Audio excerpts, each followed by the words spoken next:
They say a gentleman never sails to wind, but for the last 5 weeks, we've not been very gentlemanly, choosing to beat our way against the dominant trade winds and gambling it all in our pursuit of reaching one of the most remote corners of the South Pacific. Over the last 1,000 miles, Indioko has been clearly telling us she needs a break.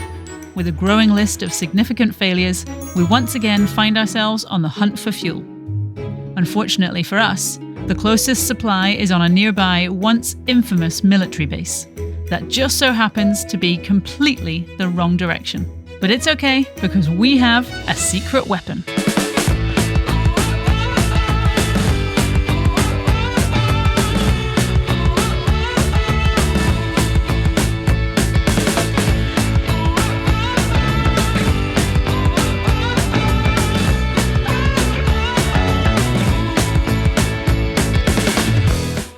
All right, I have one question for you. Do you want to come sail with us? Because we would love it if you would come sail with us. We are super proud to have been invited to take part in this year's Odyssey Sailing Festival in the British Virgin Islands. And it is a great opportunity, not just to hang out with us and maybe we can share stories, we can tell you some of the stupid things we've done on and off camera, but also to hang out with a whole pile of super qualified sailors who've been around the world. They've got world records, they've been on TV, they've made silly videos like this. All sorts of really cool individuals, all looking to hang out, to have a great big party, to share in the fun and joy of sailing, and just have a laugh in the BVI. So if you're interested, we still have some space on our boat, but it is getting very limited. So we'd like you to hurry up. If you're going to join us, now is your chance. Head over to the web link below. We'll get your details. We can pass them to the organizers of the festival and we'll get you booked in because it is going to be so much fun. The first week in April, that's all you need. 1 week available. The 1st of April, it all kicks off. It's going to be great. All right, good morning. Yeah, I'm talking quietly because it is currently 5 in the morning and our neighbors have not woken up yet, so I don't want to disrupt the anchorage too much. They are really far away, so it's probably fine. Yeah, today we have, well, we've got to leave. We've got to get going because we're going to try something quite stupid. We are planning on sailing to a nuclear test site. Yeah, a place where people used to set off nuclear bombs and the area is still full of radiation and we thought it'd be fun to sail there. However, we need to get diesel first, so we are going to leave now 5 AM because the pass from this atoll is super early in the morning and we're going to head to a military base and ask them if they have any diesel that they mind giving us. I am absolutely loving our new push buttons. So we upgraded. Nanny had decided to change out the turnkey that we had on our helm for push buttons, and now they just feel like space age. It's cool. You have a red button to turn the ignition on, which is kind of like turning the key, and then press the start button. Super easy to upgrade, and yeah, now it just feels like seriously high-tech engines. Love it.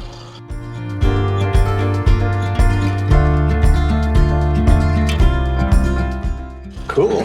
Anchor is clear. Now to head to the pass.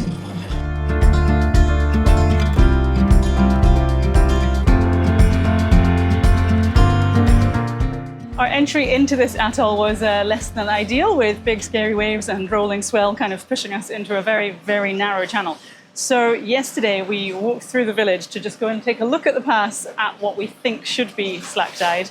And thankfully it was absolutely bang on. So we're hoping this morning there has not been much wind overnight, and so everything should be much easier to get out than it was to get in. And we shouldn't need to kind of wait around for too long.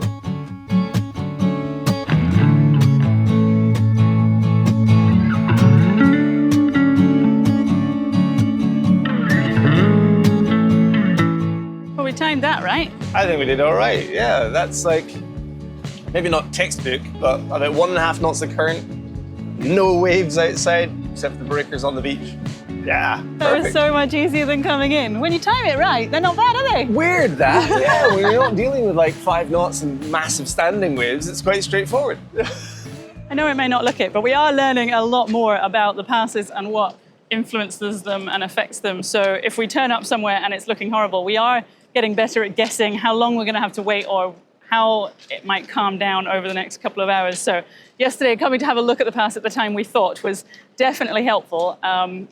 And I mean, it meant that we were happy to wake up crazy early this morning to lift anchor and get going, because that pass was worth the early start. I mean, it only took us a year and a half to figure it out, but we are learning. Every day is a school day. We're just motoring away from the atoll to get enough space, and then we'll turn and put our sails up and kind of head in this direction. But it's quite sad to be waving goodbye to Amanu. I know we haven't shown you much of it, but we decided to take like a week off filming.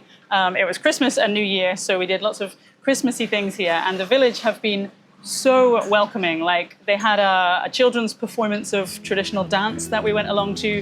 The mayor here invited us for lunch. We played a game of pétanque with some guys who live here. We met a bunch of cruisers. We've seen a couple of anchorages in this atoll, and just taken like a week to just completely detune, because we have been non-stop for 4 or 5 weeks since we left Moorea, and as you are very well aware, a lot has gone wrong. So the journey has not gone as planned so far, and I was really starting to feel it. I wasn't enjoying passaging anymore. It was just all beating to wind and very tiring and very kind of non-stop. And we were getting to places and not having time enough to explore them or see anything, just fixing whatever had broken and then carrying on again. And yeah, I needed a bit of a pause. I needed a bit of a reset. And that is exactly what this week has done. I am feeling like I'm actually enjoying being out in the ocean again and looking forward to a nice day of sailing, rather than just thinking, oh, what is going to go wrong until we reach the next place where we can stop, which is, you know, not the attitude that you want when you're sailing along. So thank you so much. Amanu, you have been such a remedy to my heart. Yeah, we will miss this place and all of its beauty, but onwards and upwards, we've got plenty more to see. I've had a lovely time in Amanu. You've not been quite so lucky. Well, I mean, the fishing lines right now, things might change. Yeah, I was doing a couple of tinkering boat projects, because why else, or what else did you do when you're resting? Right? Yeah. And it is recovering, but I sliced a big pizza slice shape out of my foot, so I've been hobbling around a little bit. But yeah, it was a little bit gory. It was, yeah, there was blood everywhere, but super glue to the rescue. We've managed to keep it relatively sealed and contained, so it hasn't got infected yet. But it's Yes, a little I love the tender. optimism. Yeah, it's all good. It worked for World War II, so it'll work for me. The eagle-eyed among you might notice it's a very light wind day, and yet we are moving at like 6 knots. And it's not because we're running the engines, although we do love our engines. We have to save the diesel to see if the military base can help us out. And so we are making all of this speed because we have a secret weapon. We got an ASIM, baby! Check it out, it's huge!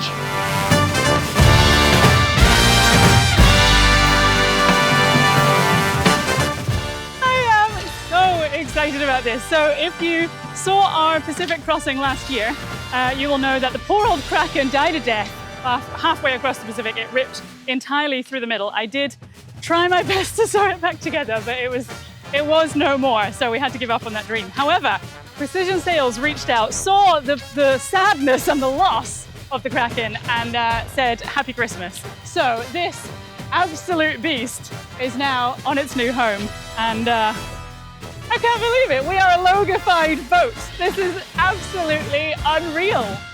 It's so custom, it's amazing. Everyone's going to see us coming, aren't they? Yeah, so it's not the most subtle of sails, let's be honest. We were lucky enough, they said they were absolutely up for putting our logo on there, which seems very real all of a sudden. For us just being a bit fun and games, and Brioni doing her sewing on the stack pack with the letters that we made, this is like proper. What I'll do is, it's brighter on the other side. We're flying this on the starboard side, and on the port side you'll see it in the boat. On the starboard side you'd see it by drone, but we don't want to fly the drone today. However, we do need to name it. We do. We've always gone with like a sea monster theme, the Kraken, and then the replacement of Nessie. Nessie was a disaster, let's be honest. But yeah, Scottish sea monsters, Scottish folklore. I had a good think about this, and I think for a giant singular sail, there is a Scottish folklore giant monster thing, myth, and it's a cyclops called the Fachin. What do we think? Let me know in the comments, and if I've been censored and this channel is now no longer available, apologies. But do you reckon you can cope with that? Let's launch the Fachin big sail. I'm not going to call it that, but everyone else is, so it's going to stick now. That's I guess that's its new name. I wanted to go like tiger because of all the stripes, but... I mean, that probably would have been appropriate. My parents watched this episode. They watch all our episodes, I think, but sorry, Mum. It seems appropriate. It's traditional, it's Celtic, and it's very, very applicable because it's enormous. I just love it.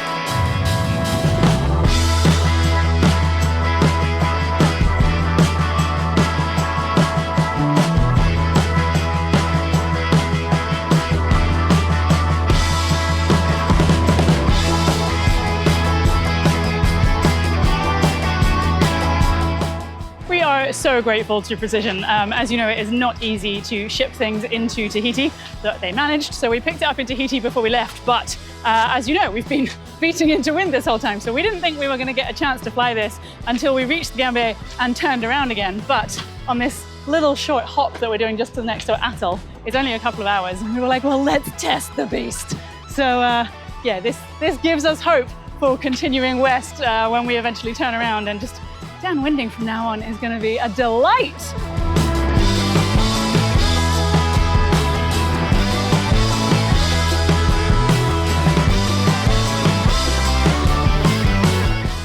And now, just to add to the fun, we've caught a fish at the same time.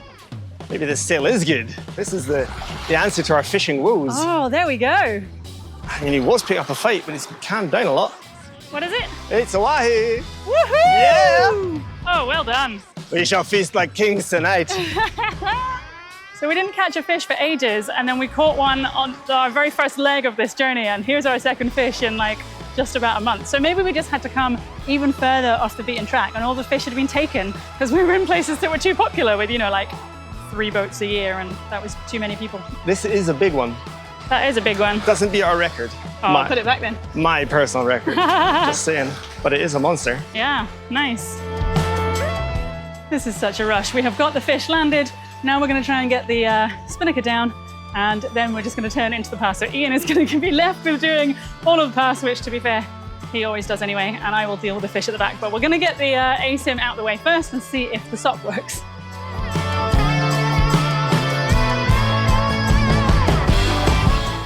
Of course, the only issue with us catching this absolute monster of fish is it's probably radioactive. We haven't told you a lot about this yet, and we will tell you more, but genuinely, we're sailing to a nuclear base right now that was only built, a military base that was only built for nuclear tests. So the radioactive levels in the fish, in the plankton, in the coral, in the sand, in the air, it is higher than it's supposed to be.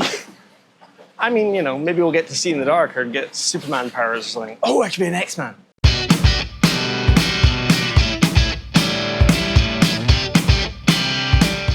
So I think that we missed the pass slightly. We're seeing quite a lot of standing waves, but we think they're manageable. So I know I was saying this morning that we've learned our lesson and we've learned to wait and go in when it's calm, but we don't want to. So we're going to give this a try.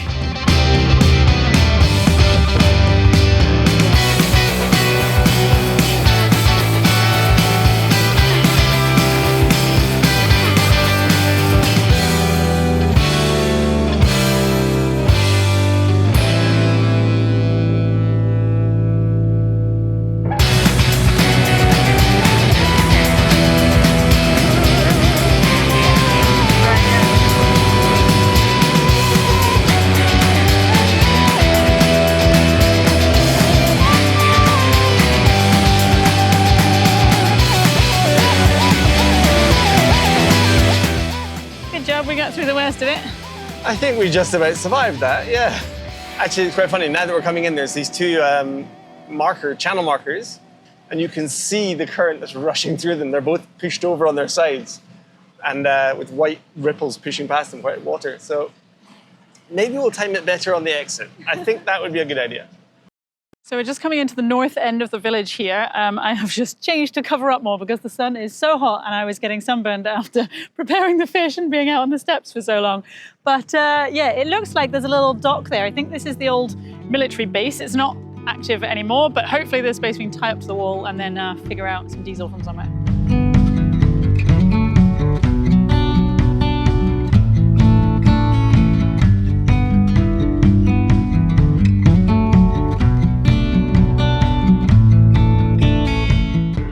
that's quite pleasant. We've managed to come into this little dock here, and the boat right behind us, just over there, they suddenly popped out of nowhere.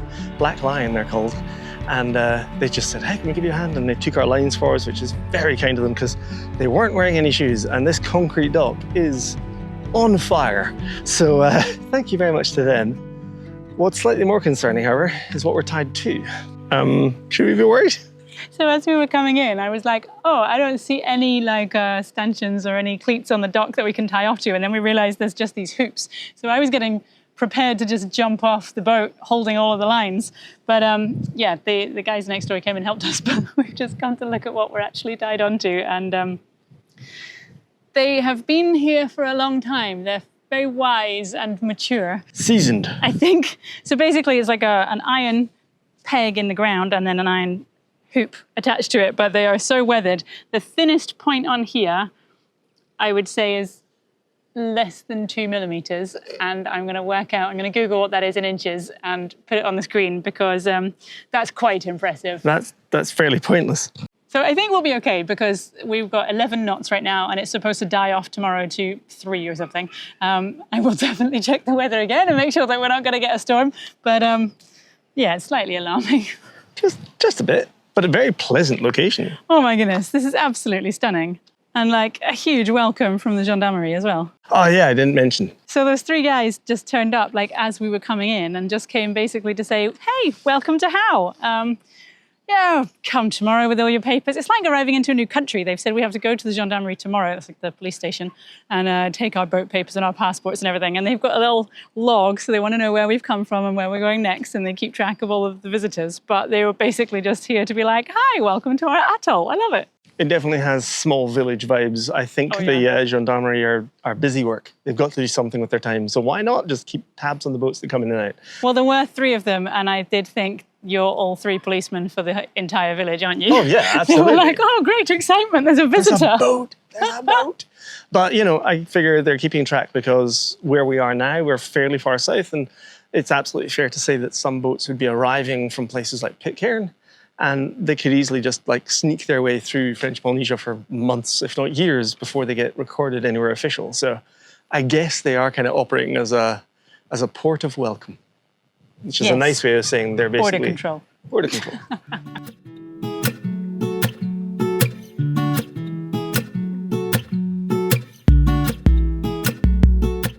Well, that was ridiculously fast.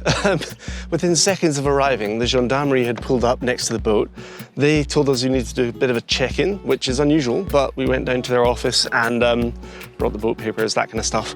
And then by the time we got back, our friend had arrived with fuel on the back of his pickup. So there was a bit of a hurried motion. I was actually down here with the jerry cans filling by hand on this side, while Brioni was over on the other side with the guys, like, decanting the fuel out of those giant drums into the other fuel tank. So I think overall we've taken on about another 300 litres of fuel. We only have 1 kind of empty jerry can and the rest are full, which is pretty good. So we're not quite at absolute capacity, but we've got more than enough to last us if we have to motor the whole way to the Gambia, I reckon. So let's hope we don't have to do that, because it'd be quite nice if this fuel could last a little bit longer.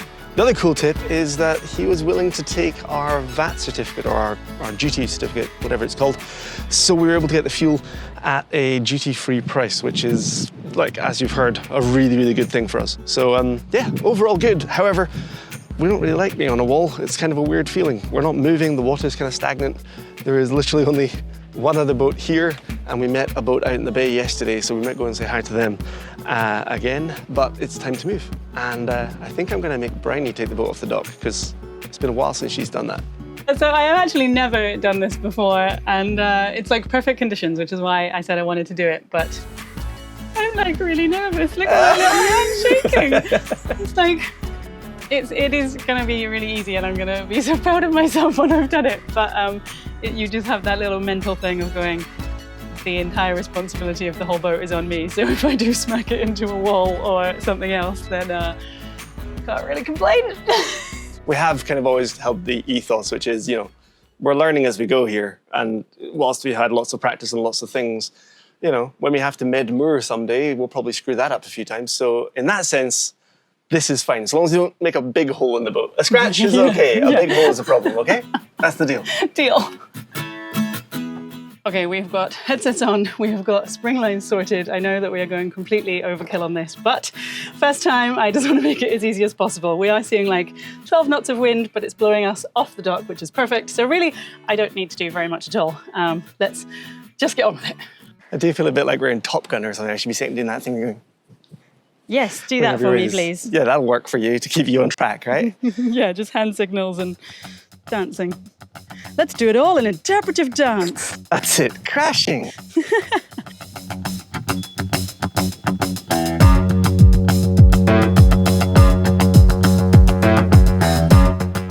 Okay, so forward on starboard, and yeah, we're going in at the back. In at the back, at the front here, spring line's taking the strain, and the bow's gone loose. Seeing that? Yeah. So we're going to slowly squeeze the dock. Here it comes. Okay, bow line coming off.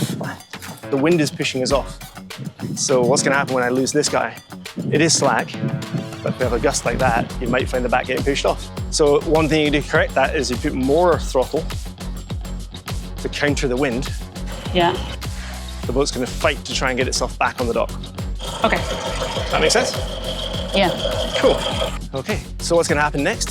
So I'm going to come forward on the port engine. And neutral on into the neutral, other. And the helm. Center up the helm, and then that'll start us turning. And then I'll reverse back on both, and you'll loosen that line. You're good to go. Okay, coming into forward here on the port engine. And neutral and straighten the helms. Ooh. That's it. It's starting to twist already. Okay, the helm is locked. Very good. See the back is Starboard is a drifting. neutral, yeah, turning. Okay, Yeah. so neutral in port, and now reverse on both. Now reverse on both. And loose this line. Yeah. So glad that the other boat left behind us. I wouldn't have wanted to do that with another boat super close in. We're a bit tight. Didn't even hit the wall. I'm so amazed with myself. Well done, babe. Woohoo! That was so adrenaline for the morning. There's still a marina to leave. There's still time to hit the dock. Very good job. Look how clean that was. Yeah, that So- was perfect. I mean, some might say it was an excellent instructor, but It you was know, an excellent instructor. Thank you. if Joe's watching, he's going to be horrified right now. He's going to love it. I think that's how they should I think that's how dock Joe- every time. That's how Joe did it. Joe would do like YMCA to land planes, I think. It's a friend of ours, Joe, who used to work on the runway doing everything that an airport needs. He seemed to be the one-man band, I think. He did everything. But tell me, Joe, am I doing it right?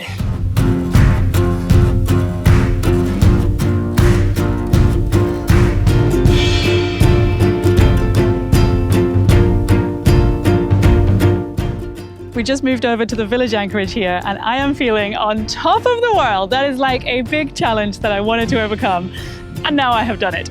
It is also just quite nice to be out here and get some breeze because, as you know, we're not used to staying on a dock. There was one more thing I just wanted to let you know about. We were wearing our headsets. These are marriage savers, definitely useful for good communication on board. And in the spirit of Valentine's Day coming up, our friends at Cruising Solutions have given us a pair of these headsets to give away to one of you. So all you need to do is head to the website here. You'll find all the details over on our Patreon. You just need to sign up at $10 for the month. That helps support our journey, and it puts you in with a chance of winning a pair of these.